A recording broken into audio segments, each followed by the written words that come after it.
Hey, what's up guys, Judy here and welcome back to the channel. In this video I'm going to be showing you guys how to build something really cool, which is a utility project that helps you migrate your files from AWS to renterd. And for those of you who don't know what renterd is, don't worry, I'll explain that in a second. Let's go.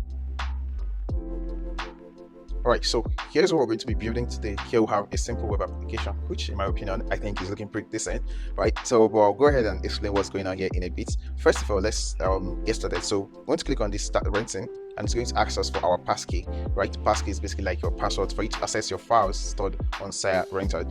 And because we don't have one already, we're going to go ahead and click on generate, and it's going to bring us to this simple URI. I'm going to click on generate. So it's going to generate a passkey for us, and we need to copy our passkey and save somewhere, right? So once we copy our passkey and save, go ahead and click on done, because we're going to need that passkey to access our files on the side of things, right? And here we're going to see a very beautiful page showing us our files from the AWS Bucket, right? S3 bucket. And also if we go on the side of things, currently we've not moved anything to our cloud, right? That renterd side, right? So it's going to be empty at the moment. Meanwhile, in your own application, you can handle your states properly, basically show empty states and all of that, right? But because this is not like a front-end specific tutorial, so I'm not going to focus on that. Meanwhile, like I said earlier, we're not going to be building out this exact UI, but we're going to be building out something similar that actually shows you your files on the AWS side of things and also on the side of things, and also enables you to migrate from AWS to side. Now, why is this important? Which brings us to the main point of this video, right? So in this tutorial, we're learning about renterd specifically, but first of all, let's learn about itself. Basically, is a decentralized storage platform. Think of it like Google Cloud or AWS, but this time around with much more benefits, like users having the ability to share free space on their hard drive with anyone else and make money while at it, right? There are so many other reasons why you should use over a centralized infrastructure, such as decentralization, data availability, privacy, and security, right? And basically, provides with a suite of this and more. But let's focus more on what we are learning today, which is renterd. Renterd is a client software built by the network, which enables us to basically interact with our files on the network. It provides us with functionalities like uploading, downloading, and managing our files on the network, right? In our case today, we are going to be using renterd to be building a utility tool that enables us to migrate our files from AWS, which is a centralized server infrastructure, to the network, which is a decentralized cloud storage. All right, so let's go back and finish our demo before moving to building this cool application today. So here we have our files from the AWS side of things. All these files are uploaded to AWS prior to now, and cool thing is that you can also upload right from your application. So let's go ahead and do that. So you're going to select just any file. Let's select something. Yeah, let's just go ahead, select this screenshot, and we're going to wait for that to load. As you can see, it's loading. I handled a couple of loading states inside this application, but for some of them I just left it like that. So here we have the new file we just uploaded. So let's go ahead and upload another file. Okay, let's just upload this and wait for it to load. And here we have our new file on renterd. And here we can go to our side of things, our renterd side of things, and we'll see that currently we don't have anything here. So what we want to do is, first of all, to migrate our file from AWS to AWS S3 to the renterd. So here, let's start with this one. We're going to click on migrate to Sarah. Okay, so we're going to wait for that to load. So what is happening behind the scenes that is going to convert this picture back into a file, because at the moment this is just a picture, right? So it's going to convert it back to a file, and it's also going to upload it to the renterd side of things, and then it's going to reload the page. So depends on the speed of your network, this shouldn't take a lot of time. So let's just wait for that to load, and we should see the page reload. Mind you, you can also do your state management properly, so you can let the user know why something is happening behind the scene. Didn't have time to do that, but I'm still going to do that anyway. So let's wait for that to load. Actually, while we're waiting for it to load, we can also check this from our console and see what's already happening.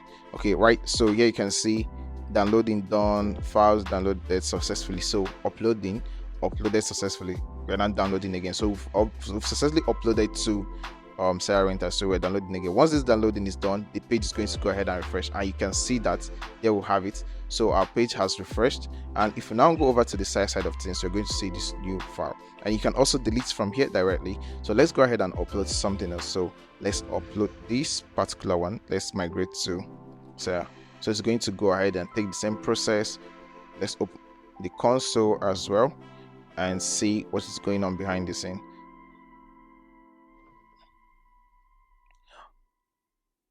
Right here, so we have similar stuff already happened. So download done, file downloaded successfully, uploaded, and now we have everything. So if your network is really fast, it shouldn't take time for it to reload. You don't even check the console. So here, if we go back to our side of things, you're going to see the second file we just migrated from our S3 bucket. That is cool, isn't it? So here we can also choose to delete any of these files. So let's delete this one we just added. So this one is pretty fast. If you go back to your renterd side of things, you're going to see just one file, and here we can come back to our AWS. We can also delete files from here direct. So let's delete this first one, and boom, it's no longer here, right? Cool. So now next thing we want to do is to upload directly from here. So all this file previously were uploaded from this same application. You can also upload it from your AWS S3 buckets directly, or I also added the functionality to enable us upload from here. So let's go ahead and click and choose upload. Okay, I think I already showed you guys how to upload before, so we're going to wait for that to upload. And there we have it. Exactly, still loading here. So here we have the picture we just uploaded now. So we're going to go over to the SIA cloud side of things, and we're going to also try to upload a file directly without migrating from S3 bucket. So let's choose file we've not uploaded before, and let's just upload this, right? So wait for that, and it reloads, and we'll go back to our cloud S3. We'll go back to our SIA renterd.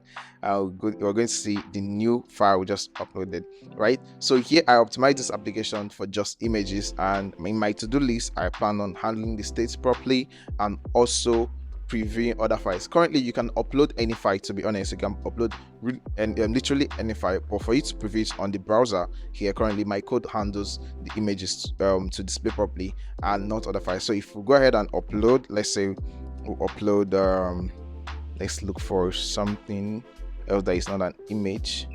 So let's just upload this audio. Let's wait for it and see what it returns. Should probably turn an error, honestly, because I optimized the code to just display images. So just hope it doesn't break anything. Let's wait for it and see what happens. Let's just check the console and see what's happening. This is taking long. Again, I think the file was too large too at the same time. So, but let's just check what's happening. Should have uploaded something simpler. Oh, stay uploading. Okay, what's going to happen is that we're going to go ahead and cancel that upload. Sorry, excuse me, because I think that file is too large. And let's just reload to cancel for now. There's no cancel upload button, and that's also added to my to-do list. So here we have the files we uploaded initially, right? We currently don't have the one we tried uploading last because that file was too large. And let's look for something else. Let's look for just a text document. Where am I going to get a text document? See, okay, I guess I just go ahead and upload my resume. It should be somewhere here. Yeah, gotcha. So let's upload my resume as a PDF, and let's see what it displays as PDF, right? Okay, exactly. So it knows that there's a file there, but it can't basically preview it. So our file is there. We can download, we can delete, basically we can migrate. Even we can also migrate to the side of things. So let's go ahead and do that. It's just not going to preview what our document looks like, and that's okay for now because we can go ahead and do that later. All right, so that's the demo of what we're going to be building today. But to be very honest, we're not going to be building everything you're seeing here, right? So that is with regards to the UI, the UX. So I'm just going to be focusing on getting the functionalities done, right? So I'm basically going to walk you through how you can connect your S3 bucket to React front end, and also be able to migrate your files from S3 bucket directly to SIA renterd. And you can basically decide to style to your taste, basically tweak the project to your own taste. So that being said, let's move straight to setting up what we need for this project, right? The first thing we need is npm. If you don't have npm installed in your PC, I think that's the first thing you should do. Install your npm package, right? And after installing your npm, we're going to go ahead and install our AWS S3 SDK. To do that, let's do npm install. Let me go ahead and open up my terminal from here. Say using my default terminal, and change this to full screen. All right, so going to I already have mine installed, so it shouldn't take time. So npm install, you can choose to install globally, or no, I'm just going to install AWS-SDK, right? So just like that, AWS SDK, and wait for that to load, right? And another thing, you need to have Node.js installed on your PC. You need to have an AWS account. I'm not going to walk you through how to do that. And you also need to have basic knowledge of Next.js and TypeScript, right? So I'm basically not going to do anything very much advanced. So even if you don't have prior knowledge of Next.js or even TypeScript, you can still follow along in this tutorial. Of course, you need to have your text editors and your terminal, which is what we're already using here. And of course, you can just upload your files to AWS Bucket right away before even starting the story, or you can wait, we'll do it together here. So whichever one you choose is entirely up to you. We're going to wait for this to load, and while it's loading, going to check if there's any other thing you need to do while waiting for this. Don't worry, I'm going to share the renterd API with you guys. And one more thing is I'm going to attach the repo or an article of this entire project build in the description. So if you guys want to learn more by reading or following the article, you can easily copy the code from article, which is one of the reasons why I kind of love articles sometimes, right? So I'm going to share the article in the description below, so you guys can also follow along from that. And guess we'll have to wait for this package to install. I previously had this installed, so I wasn't expecting it to take this much time. So this is still taking a lot of time. So we're going to do something else while we're waiting for it to install. We're going to open another tab on our terminal, and we're going to navigate into our project directory. So for me, I usually have my projects in documents/dev. So inside here, we're going to be building our projects, right? You can just build in any directory, even on your desktop, right? So just navigate to wherever you want to build and enter the following commands. So we're going to be creating a basic Next.js application, right, using TypeScript. So to do that, it's to run npx create next app. I'm going to pass in the name of our application. So here, because we're building a file migration utility, we're just going to call it Migrate. You can choose a better name. I'm very bad at naming certain things, but yeah, you're going to pass in the name, and the next thing you want to pass in is TypeScript, basically trying to tell our terminal or our Next.js CLI that we're trying to use TypeScript for this project. All right, so we're going to enter TypeScript and hit enter. So we're going to wait for that. Shouldn't take time if your network is really stable. I guess mine is not stable today, so it's taking a lot of time. So what we're going to do is that we're going to go ahead and wait for both the SDK to install and also our TypeScript projects. So guys, this is taking a whole lot of time, so I guess we'll just close the current commands that are running and try them again on a new network, let's say, or it really should be a network problem. So I'm going to go ahead and run npm install AWS SDK again, and I'm also going to go over to this side and terminate this command and run it again. So which is the create next app, and the name of the application we're creating is just Migrate, and we'll have TypeScript as language. So let's see, shouldn't really take time this time around, hopefully. Let's wait for them to load. Alright, back to our terminal. Here we can notice an error already. I think this should be due to network issues, right? But if we go ahead and run this command again, we're going to run into another error because this file name already exists, or the project name already exists, right? So what I'm going to do is I'm going to go ahead and delete this particular one. So just give me 1 second, I have to do that. So see how everything works from scratch. So I'm going to go ahead and delete. I'm doing it on my other screen anyways. So I'm going to move this to trash, and I'm going to come back here and run the previous command. The same npx create next app migrate then TypeScript. We're going to answer ESLint yes, Tailwind yes, even though we might not end up using Tailwind in this particular tutorial, but you can choose to use Tailwind. Source directory yes, app router yes. Let's just everything yes for this particular one. No, the imports no, and yeah, we're going to wait for it to load. So let's just wait for it to download the necessary packages. It's going to install all the dependencies that we're going to need for our Next.js project to run. And here, so you also need to get your AWS credentials. So you need to get your AWS access key and access key ID, and also your AWS secrets key, right? And because of time, I won't be delving into how to do that. You guys, I will also attach a link on how you can do that in the description, so you guys can figure out how to do that. I will just focus more on the renterd side of things in this tutorial. So here, our project is created successfully. I'm going to change directory into Migrate, which is the name of our project. I'm going to open our VS codes by entering the command code dot, right? So here, let's just go through what we have at the moment. Just going to go through. Go away. All right. So yeah, we're just going to go through our folder structure. Here we have our node modules, which is essentially all the packages that are required for this boilerplate Next.js application to start running. Then we have our source directory, and inside our source directory we have app, right? And inside app we have this file icon and global CSS layout and page.css. So on our public side we just have 2 SVJs. All right. So there's really not much going on here. So let's go back to our terminal and start up this project npm run dev. Okay, so here our server is running on localhost 3000, and we're going to come here and go ahead and open localhost 3000. Okay, see what we get. All right, so here we have a simple Next.js boilerplate code, right? Next thing we're going to need to do, once you've gotten your AWS access key ID and also your secret key, right? So you're going to go ahead inside our root folder, right? Or you can just put this anywhere really, but I'm just going to go ahead and put it inside. Let's go ahead and put it inside our source directory. So we're going to create a new file called constant.ts, right? Just go to constant.ts. So basically we're just going to save our API endpoint here later, right? So we're also going to create a new file called env.local. So this is where we're going to save our AWS access key and the secret key. So we're going to say .env.local. All right, so here you're going to paste in our environmental variables. So for you, it's going to be your own environmental variable. So for now, we're going to be using AWS access key ID and also the secret access key, right? So for now, I'm just going to leave this like this. So in your case, this shouldn't use this bracket, so it should just be you could choose to use a string, or you could choose to just honestly leave this straight like this. So I'm just going to leave this like this. So this should be like this. Anyway, by the time we get to paste it, you're going to see what it looks like in mine. Then you can also replicate yours. And here, next thing we're going to need to do is for us to be able to use these environmental variables locally, we need to also do a little bit of configuration. We're going to go into our next.config.js, right? So inside our next config, we're going to just replace this default value here with this. So what we're doing is that we're telling our next config that we'll have an env, right? And we need to access our AWS access key and also our secret key. Same, we're just going to do process.env.aws access key. So let's go back. I think I have a little typo. So let's go back to our env file. Where is it? Here. All right. So as you can see here, we have AWS key ID, right? So meanwhile, in our config, we have Next.js config. Where is it?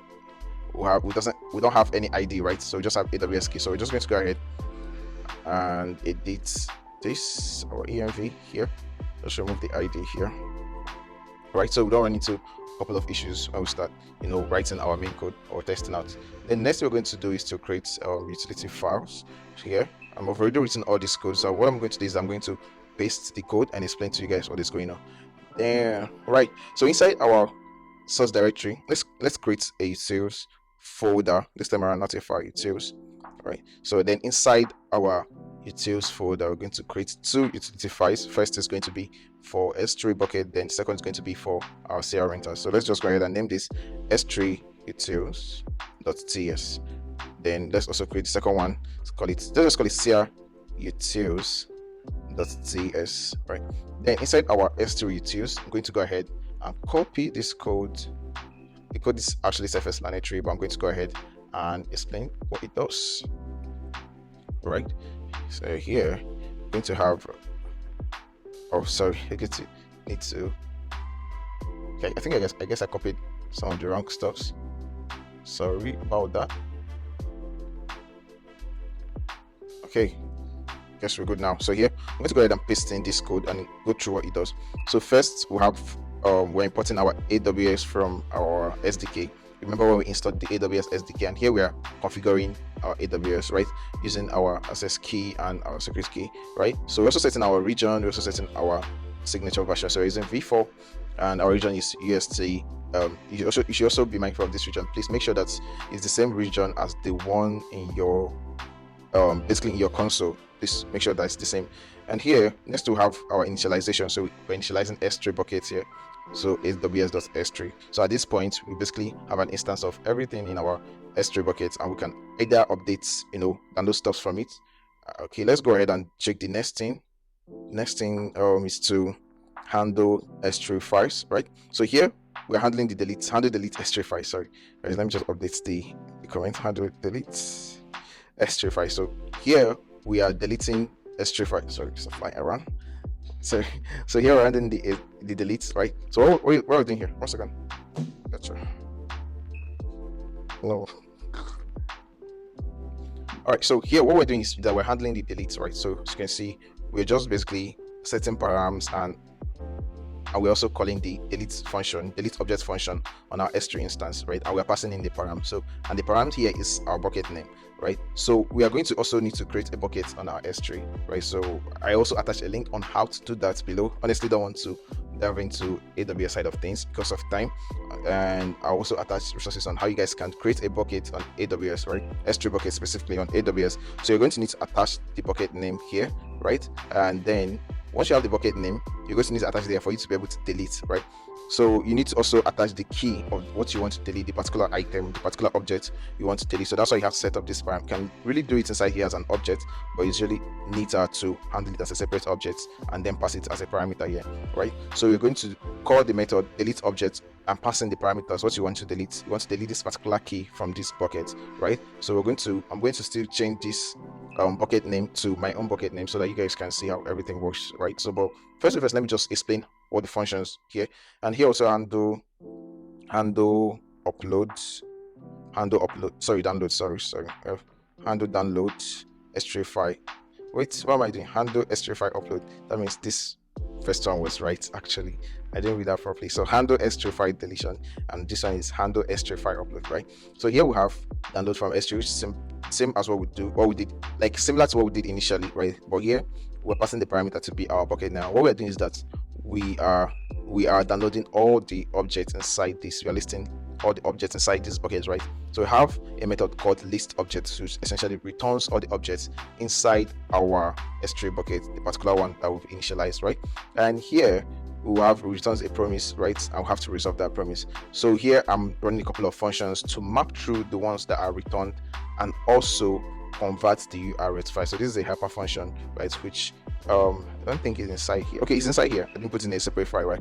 So what it does is that it gets file content based on the file key, right? So S3 returns the file key, right? So what we're going to do is that we're going to get the file content with the file key, right? That's why this will have convert URL to file. It's just a helper function to help us do that, right? So this downloads multiple objects, and for each of the objects, we're simply making another request, right? We're making another request to basically download each of this file key, right? Then we're resolving everything back to a regular JSON file, a regular object you can use in the front end side of things. And here we have upload to S3, which is simple, just like the function name enables us to upload files to our S3 bucket. Right here we'll also instantiate a new instance of, we can really remove this code honestly because we've already created an instance of S3 above here, so we can remove this particular line of code. And yeah, so here it doesn't break anything because we already have an instance of S3 right on the global scope. So if we remove that, nothing's going to go wrong. So here we have we just call the upload function, right, and passing the parameter which takes in the bucket name, like where exactly are we trying to upload these files to, right? Which of the buckets are we trying to upload it to? Then secondly, the key, and the key can literally be anything. And for now, we're just attaching dates to the file name just to make it unique, right? So, and also the body, what exactly are we trying to upload? So it's the selected file, which is basically a file type object, right? I'm going to wait for it to upload, then return the promise. And here, okay, we've already talked about this convert URL to file, which is a function that helps us basically make requests for each single file we are getting returned inside this list objects, right?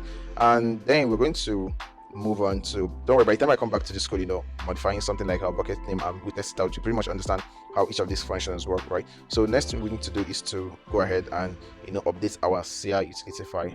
And to do that, the first thing we need to do is to actually go back to our constant .ts file. You remember we created a constant .ts file. I'm going to paste in this here, right? We're going to paste in this here. So be mindful that these endpoints can be updated. So at the moment, these are the endpoints that are working. The first one is the root endpoint. The second one is for it to register, right?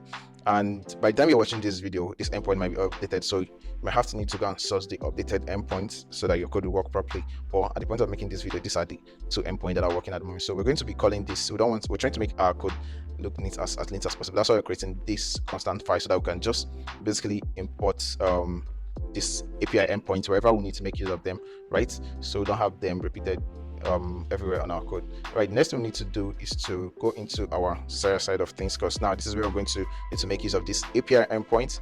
And inside our server utility file, first of all, let's import our endpoints and our constants. So don't worry about the file part for now. By the time we do automatic import, it's going to give us the actual file part, and we can even do that manually, right? So let's just do that. So but why stress and do it when we could really make use of this. So say a constant, right? I mean, isn't this the same thing like what we had before? I guess just name. Okay, yeah, just S, guys, S, guys. That's why you need to pay attention, really close attention to, figure out what is actually causing the problem in your code. So, all right, here we have the first function, the register. Say, basically a fetch request which sends a request to this register endpoint, right? So it's a post request, sorry, which sends a request to this register endpoint, right? And what happens is that it returns a token, right? It returns a string. With that string, we can now, the string is more like creating like an account for us on renterd, right? So with that string, we can access every other file under that account, right? We can update it. We can also manipulate it however we want. So basically, we can read files from it and write files from it as long as we have this token, this key right here. So that's what I remember in the demo. I told you guys that once you generate your token, you need to save it somewhere else. If you lose it, you're not going to be able to have access to those files again, right? And here, this is a simple post request that makes a request to this register endpoints, right? And handles the error correctly. And next we need to do is to simulate a logout. Currently, there are other ways you could do this, but currently I'm just basically simulating this. So what I'm doing is, you remember here we are setting our token to local storage, so that when you reload your page, when you refresh your web application, it just checks for the token and then continues your application the way it should, right? Instead of having to ask you to create another token. If you already created one, right, you shouldn't ask you to log in every time. That's not good UX, right? So but here we're also simulating logout by just removing it from the local storage and reloading the page. So this is going to take you back to the page where you're asked to basically generate a new key. And there are several ways you could do this, but I'm choosing to do this to save time again, right? So the next thing we need to do is to upload to renterd, which is a very, very important thing to do, right? And this is also going to handle our migration in general, right? So upload. So here we have our password to be the token we saved on the local storage when we were logging in, essentially when we are generating our key, right? So we have our password. Our username is empty, right? So the reason why we're doing this is because our request requires like a basic authentication. So we're going to pass in this password and username, right? Then next thing we're going to do is to create a path, right? So this path is like you're trying to create a folder inside your own account, right? So when you create this folder, so many files can be under that particular folder, right? So you can literally pass in just any name here, right? You can pass any name. You can even use the file name, right? So but for this, I chose to use just a simple mass.random to generate like random string for each file we are uploading. And I'm going to show you why I'm doing this in a bit when we are trying to fetch files, right? And so here we're making a request to the API endpoint, and it's a put request. We're passing in the file. Remember, the same way we are uploading files to AWS, we needed to pass in the body to be the selected file, right? So the same thing we are doing here, we're passing in the file. So then our authorization header is the same as our basic authentication, right? So and here we're getting response as a text. Then for now we're just logging this uploaded file uploaded successfully, right? And that's it about our upload. Next we need to do is to look at the download function, right? So I think this is where we need to pay a little bit close attention. And right, so before I talk about the download function, right, so let me explain a little bit of how download works on the server side of things, the renter side of things. So you're basically trying to read files from a particular directory, right? But what happens when there are multiple files in that particular directory, right? So it returns just the size and also the file name, right? So at that point, it's not returning the whole file, and you need a way to actually access the full file object so that you can either render it to the screen or basically do anything you want to do with it. And to fix that, what we'll have to do, which is why I was making every name unique, right? I was trying to make every name unique when we are uploading, right? So what we now do is, what we're trying to find, still have almost the same setup as uploading the basic auth, and this time around is a get request, right? It's a get request, and what we are doing here is that we are getting the files in our root directory, basically. Right here is just / documents, right? If you go back to our constant, see there's a / at the end of our endpoint, so it's going to be / document. This you can really change this to, let's say you can change this to Josh, anything you want at all. Honestly, you can even make it dynamic based on certain things, right? So but for now I'm just going to leave it at document, right? And here we're passing our authorization, which is the auth header we created above. And right now when we get our response, remember I told you it's just going to give us an object of objects, and each object is just going to have the size and the name, right? Which which essentially does not give us what we want, right? Like in our case, we want to get the images, we're working with images, we want to get the images and render them on the screen, right, for the users to be able to see. And what we need to do to fix that is that we need to make another individual request for each of these files that are returned, right, with their key, which is the name. So what we're saying is that for each of these files under this folder, right, make a request to get me the file details, right? You need to get the details of this. So you're just making is you can as well do this like in a separate code individually, but now I'm just mapping through each of the response, right, that I'm getting, right, and I'm getting each of the that I'm getting. So I'm using this helper function that basically help me to make that same request, right, and it makes the request and convert them to our base 64 URL, which is what we're going to use to work, right, to what we're going to render to the screen, right. And I'm going to go into this get base 64 URL in a bit so that we'll see what essentially we are doing. Okay, so I'm going to copy the code. You can please don't get confused by the naming, right? So this is just simply making another request to our same endpoint, but this time around it's making the request with an extra parameter added to the endpoint, which is now the file name under our folder, right? I really hope this makes sense. But just see as you are now making an individual request to get the file details of every file that is under a particular folder. If you don't do it that way, what you're just going to get is the file size and the file name, right? So in the future, there may be an update for you to get the entire file details, right? So you don't need to make this external or this extra request to get each individual file details. So here, once you get the file, it's just the same request that we made above. We now need to run like a couple of manipulations to basically convert this to a readable image. We're trying to convert it to a 64, right, so that we can just pass it into our image tag and render it on the screen. So here we're waiting for data, which is single response. We are converting it to blob, right, and we are converting everything here, right, using file reader. We're converting everything here to base 64, right, and we are just this function basically here. I don't need to go into details, but as you can see, this function is converting everything to base 64 URL, and also like another what should I call this now? Basically handling the error states, error handler, right? Let me just call it error handler, right? So it's handling the error states in case anything goes wrong, it rejects and throw the error, right? So now we going to move on to handling delete. So but with this, anyways, with this get base 64 URL. So remember inside our main download from renterd, right?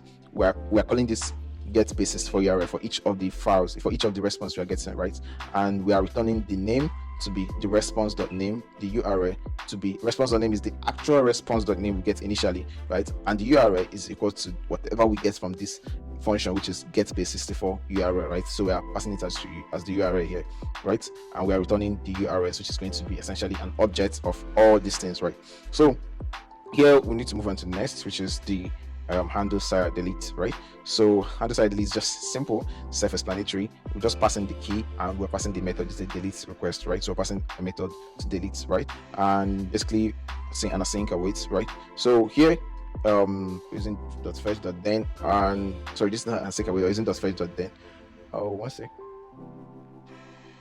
I need to see look for the async just to be sure. Can't see any on here. Anyways, so moving on here, we're just passing in the key for the one we want to delete under our document directory. Remember, if you want to delete another file that is under a different directory, right? So you need to pass in. Let's say we have another folder named Joshua, right? So you also need to pass in. Remember to pass in Joshua here, right? So that's why I think you can really make this very, very dynamic depending on the user's preference or your own preference, anyways, right? Then always remember to pass in the token, right? It's very important. Without the token, you won't be able to upload, even read from it. Anyway, that's the truth. You won't be able to read, files under that particular directory if you don't have the token. So the token is like, obviously, just like the name, it grants you access to basically read these files or update them, right? So now we have to move on to creating the migration page, which is essentially the UI, right? So to do that, I'm just going to copy this code. Remember I told you guys that we're not going to do anything heavy on the UI, so you guys are going to go ahead and basically create the UI the way you want. Sorry, just go here. All right, so let me import this automatically. So all right, so here we just have a simple React page with no styles at all. You guys are going to see that in a second with no style. So and save this and let this save automatically. Trust the folder and save this automatically. So Anyways, let's just save all for now. Save this, save this. Please remember to save your files. If not, you're going to run into a couple of errors and you wouldn't even notice that it's because you didn't save them. So, okay, let's go back to our page.tss. And here, you're going to notice we have a simple page. In here, we'll have a use state, which is essentially just an array. We're going to update this array based on what we are doing, based on either when we are deleting, we remove something from this array, and also when we are uploading, we'll also add something to this array, right? So we're going to have this arrays, which is a use state. Then also have a use effect. So what this use effect does is that as soon as our page loads, we want to be able to get all the files from S3 buckets, right, and render them immediately. You can choose to do this on a function call. Maybe you want a user to only get these files when they click on a button. Then you probably need to remove this. You need to remove this use effects and just attach the function name to a button, right? So, but here I just want you to get the files as soon as the page loads, so that you can basically get to see everything that is happening, right? You can see everything that is on the S3 side of things. Then you can choose to migrate them, basically move them to the side of things, and you can also choose to delete them, right? But we're going to be focusing, we're really running out of time now, so we're going to be focusing on just migrating them. So the function for delete is already there, and also the function for upload is already there. So in your own free time, you can just basically call this function on any button, passing the file. So that means you need an input type, right? But anyways, back to what I was explaining. Here we have a simple H1 with the name file migration, and we'll have a list that just an ordered list, right? Here, I guess that's what it's called, on ordered list, right? And inside on that list, we're mapping through our file list, right? We're getting everything from the everything from the side of things. Sorry, no side this time around. Hold on a second. We're getting everything from the hold on a second. Get S3 files.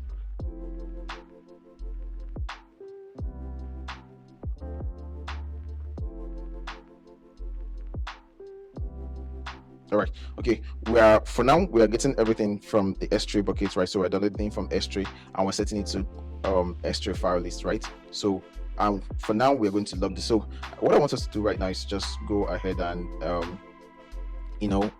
test what we have built so far. Let's first of all go to our console. So it's still running on our console. Let's check on our browser. Let's reload this. I'm expecting an error anyways, so let's just see how it goes. All right, so first thing, you notice that we've not even updated our env. So currently these access keys are just access keys, so we need to update them to be able to even read. So if you go to the console, that should be the error. All right, guys, so I figured out what the issue was. So this .env.local file is not supposed to be inside any other folder or directory other than our root folder. So we're going to go ahead and move that out. Yeah, move that out and restart our server. So it should work now. Should work. npm run dev and back to here. So we have a couple of console.logs, so we need to basically, so let's take this out so that our console will be as clean as possible. So okay, we're also logging our file list here. So let's just take that out. So we're going to see it from our network tab. So let's go back to the network tab and see why. Oh, so remember I told you guys we need to update this bucket name. So currently we are making requests to your bucket name, which essentially doesn't exist, and even if it exists, so we don't have us. It's not under our credential does not have any file like that, any bucket name like that. So I'm going to go ahead and use a bucket name, my bucket name, the one I used for different projects, like the test projects. So I'm going to copy it, I'm going to paste it here inside our code. So please create your own bucket. Anyways, even if you use my own bucket name, you still need your own sign-in credentials. Okay, so inside our S3, so anywhere we'll have instance of a bucket name. So we're going to go ahead and change that space thing. For mine, I'm using milv, which is I've already created that. So I'm going to go back and reload our page. All right, so now we're getting another error that's entirely based on Next.js and how it handles images. So, and to fix that, we need to go into our next.config, right? config.js, and we need to paste in this code. So going to our next, that's config.js. So here we need to paste in this and save. Sorry, let's just remove this for now and paste this, right? And then we also need to restart our server again because we updated our config file.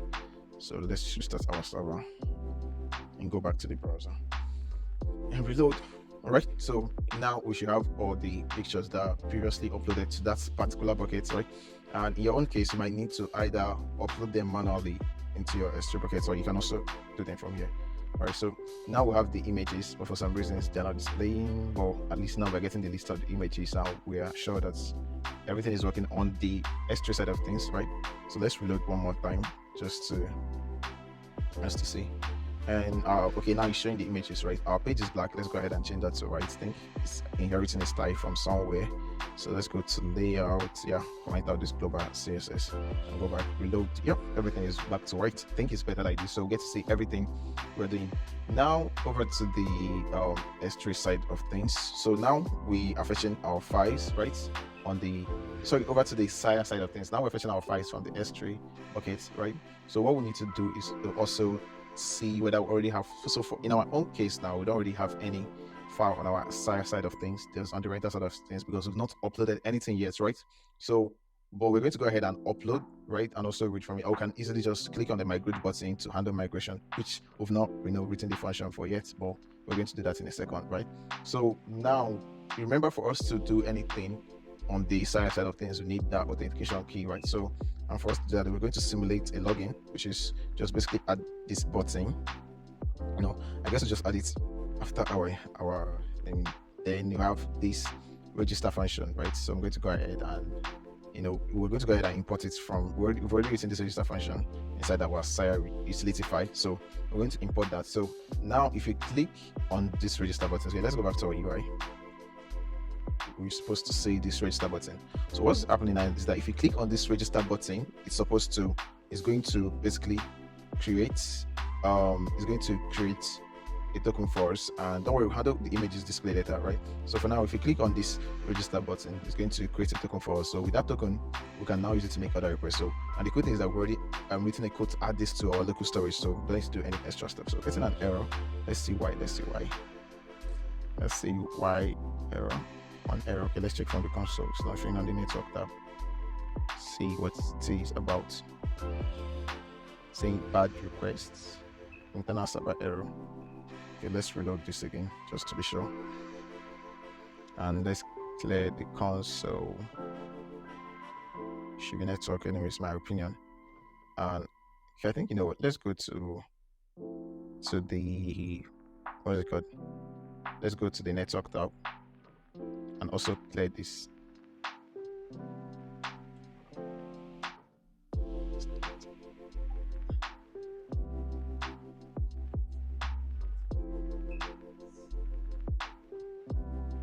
So now when you click on the register button, it goes ahead to make the request to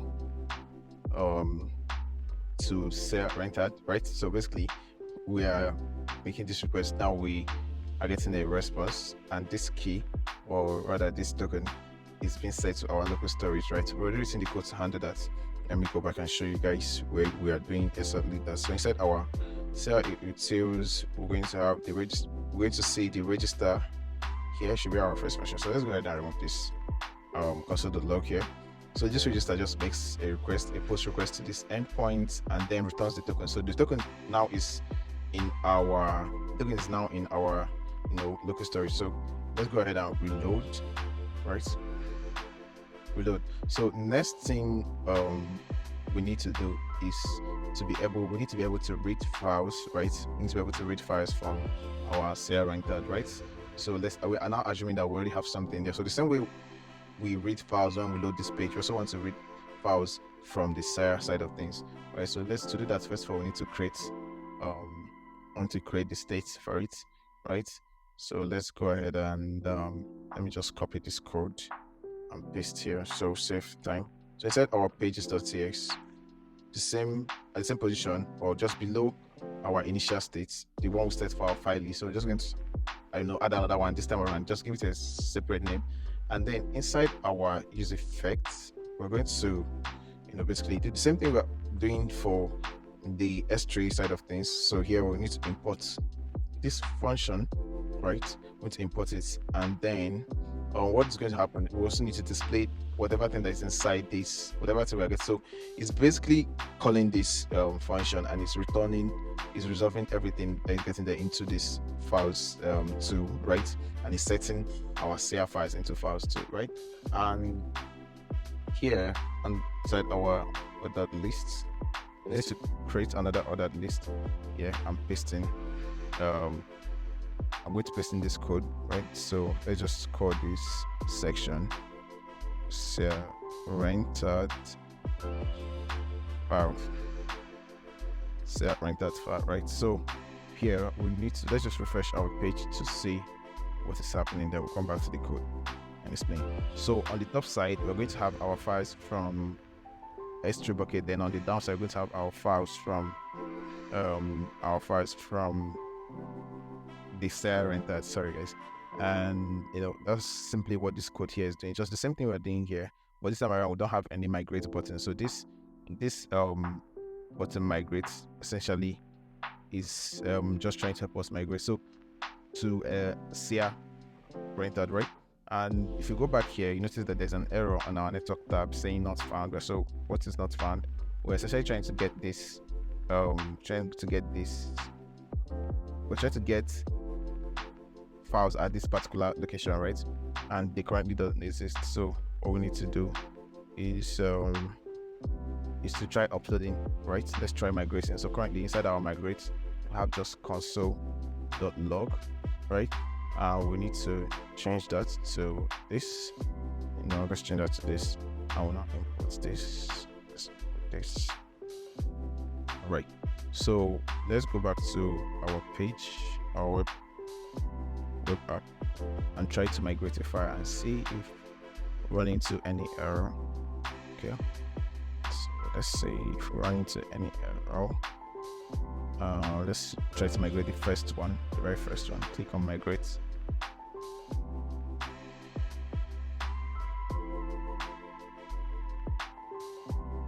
Let's check from the console. Okay, we're getting this error saying promise maximum core exceeded. Why bad request? Okay, let's reload this again and see from the console.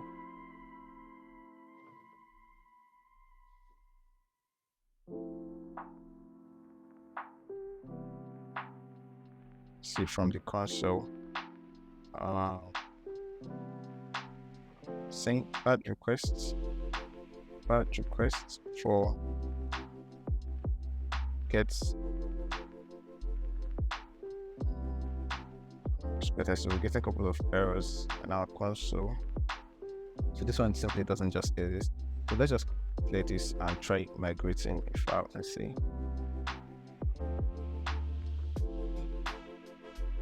Range error, maximum cost stack exceeded. Okay, undo migrate. Okay, let's go back to our code. So let's do something inside this. Oh, what's happening? Did we even import this? Oh, I think that's where the whole issue is coming from. So we're calling a different function. It's supposed to be handle migration, right? Yeah, sorry, handle migration, and we're going to import it from the S3 side of things. Okay, yeah. Sorry guys, so we're missing something. We need to create that function. We need to basically create that function that enables us to handle migration, right? So and to do that, one sec. Let me copy this code. I've already written the function. Let me copy this code from here, right? So I'm going to go ahead and copy this code. So first thing is that we're going to need to create a new utility file, and let's just call it migrate. Inside our utility folder, let's just call it migrate.cs, and then paste this code. Then let's go back to our Based on the handle migration, quick fix, import, and then let's go back to our. We're going to come back to this utility file and go through the code here. But first and first, let's reload this page. Let's reload this page and try migrating a file first, and then see what happens. Right. So when you click on this, it says uploading, right? So it's basically uploading. So it's downloading now. Okay, cool. So if we reload this page, we're supposed to see a file under our renterd, right? So we're supposed to see. So after getting this, yeah, exactly, you can see that this file we've migrated is now under our side of things, right? And that's cool. Honestly, that's cool. Great job so far. So let's try migrating another file. Let's say this one. So let's just track it from the console. Remember, I told you guys you can basically modify the UI to your taste to whatever thing you want to do, and basically show. So you can basically, this is just like an overview of what you can do, right? So you can choose to modify the UI to switch on it. So now we have downloading file and downloaded successfully. So let's reload. You should have probably handled the state properly in your code, so users don't have to reload to see. All right, so here we have the two files we just migrated to the side of things, and if we reload this page, we no longer get that error what we get when we try to get files from that particular location. That's 404 error, right? Because something else is there now. Okay, something else is there, so we don't get that error because there's something. Initially we were getting 404 because there was nothing there, right? But now we've been able to upload something there, and something is there, so we're no longer getting that particular error. So now let's go and see how exactly this migration thing will work, right? So the handle migration function is essentially creating a file from file URL, and remember, the file we're getting from the S3 side of things, they don't actually return a type of file, so they are simply objects with different value pairs, right? And we need a way to convert what we're getting there into an actual file so that we can actually upload to renterd. So the entire migration thing that is going on is basically copying a file from the S3 side of things, then uploading it to the renterd side of things, right? So, and to do that, here we have the handle migration, and first thing is to create a file from the file URL, right? The URL we're getting from the S3, and as you can see here, this helper function is basically fetching this image URL, right? So we're passing the file URL, which is the image URL. You can still simply change this to URL and it will still work. So I just need this image URL so that it is more explanatory on what type of URL is actually going in there, right? So once we fetch it, the response will convert it to a blob, and for the file name, because for us to create a new file, we essentially need to also give the file a name, right? And for the file name, we're also getting the response, and we are running another function on it, get file name from file URL. So now we've converted this to blob, returns the blob. So from the blob, we are actually trying to separate from the blob, we're actually passing in we're trying to use the blob to create a new file, right? So by saying that, just like I mentioned, we need to give it a file name, and to get the file name, we are getting that same URL we passed in initially, that is still the same value inside the objects we're getting from S3 Bucket, right? And we're running this JavaScript split, right, to just get the file name, right? So it returns something, it's just a string which we're using as the file name, and now we pass it into our new file object. So, and here, this entire function creates file from file URL is returning an actual file, the same way when you upload an image file, the same type of object. So that is essentially what we are getting from here, right?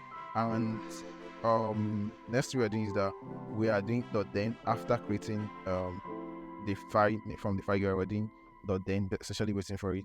Then we are now awaiting, since we've already gotten the file now, so we are now uploading, right? We're now uploading to renterd. So we're passing in the file, right? We're passing in the file that we waited for here.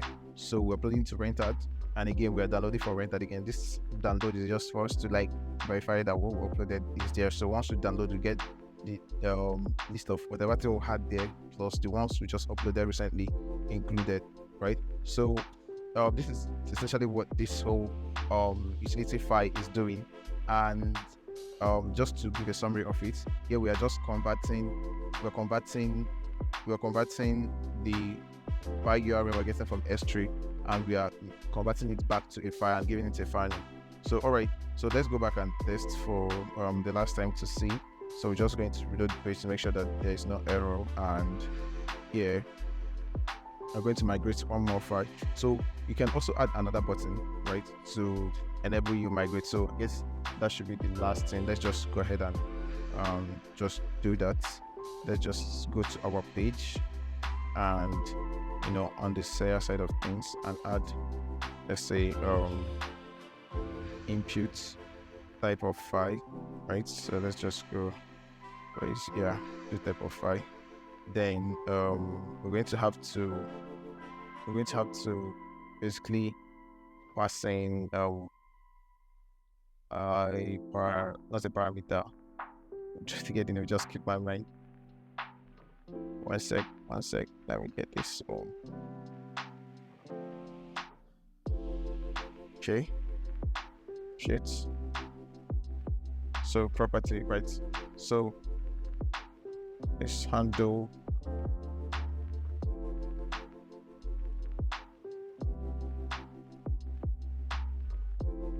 okay. So I'm going to go ahead and copy this code and paste here. So right, and then we're going to add a property to our new input file, which is on change, right? So we want to pass in this handle file input, right? What is our handle file input? You just remove this, and let's show every other piece of code here. So here we are going to import this upload to S3. Also, we can choose to reload this window from here. We can choose to just reload this when our upload is done. So let's go back to our UI to see what we've done so far.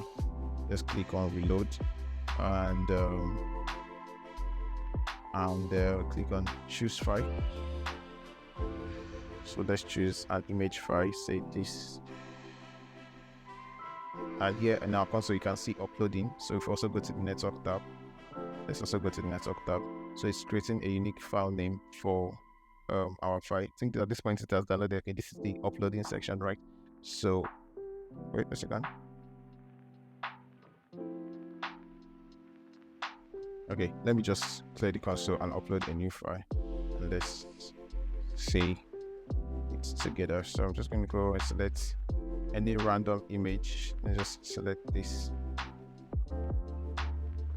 Okay, that's the payload. So yeah, that's the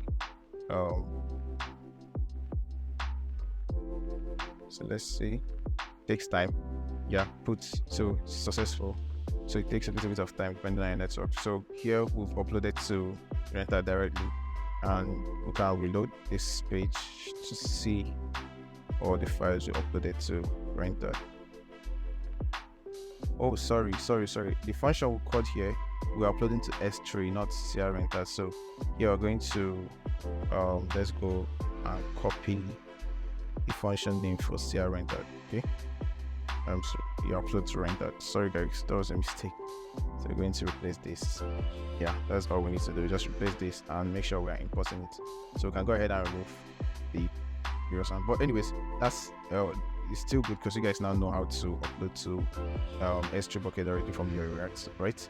So we're going to go down here and reload. We reload, then choose another file. Or let's say we should choose the same file. Where did you get that? Where did you get that? Yeah, here. Choose this, and so this goes straight up, right? So this was successful. Let's reload this page. I'll be able to see the file exactly. This is the one we just added to our CR renterd side of things, right? I'll be able to see it. Okay, so I think that's it for today. So like I told you guys, the UI is totally up to you guys how you choose to make it look as good as this previous one we checked out, right? It's totally up to you guys, but we pretty much have the same code, same logic, and it's up to you to tweak the UI to suit your need. And here you can see we are returning our objects from S3 Bucket. We can upload to S3 Bucket, and we can also upload to the CR renterd side of things, right? We can also migrate, which is the most important point of this video, migrate our files from S3 Bucket. So let's say initially you've uploaded to S3 Bucket before and you have something that you just want to migrate. So this file helps you to basically migrate from S3 to renterd, as long as you have your access keys and all of that, right? You can also enter the access key dynamically. Let's say you request it from the users for them to enter it, then you can then fetch whatever is in their own S3 buckets, right? So it's really up to you how you want to expand this project or how you want to take it forward, right? So I guess you guys were able to learn one or two things from this video, right? So it's very, very important that you start thinking towards the decentralized infrastructure side of things, because like I mentioned initially, there are numerous benefits of hosting or publishing your, basically saving your data on the decentralized infrastructure, right? This is exactly how you can migrate your file from an already existing centralized infrastructure like AWS, right, specifically to a decentralized one, which is in this case renterd. So I hope you guys were able to learn a few things from this video, and I'll go ahead and include links in the description that will help you guys to understand about renterd more, and also link to the article I wrote about this project, so you guys can basically follow along and do the same thing. All right, so that's it for this video. Hope you guys learned a few things from it, and see you on the next one. Bye.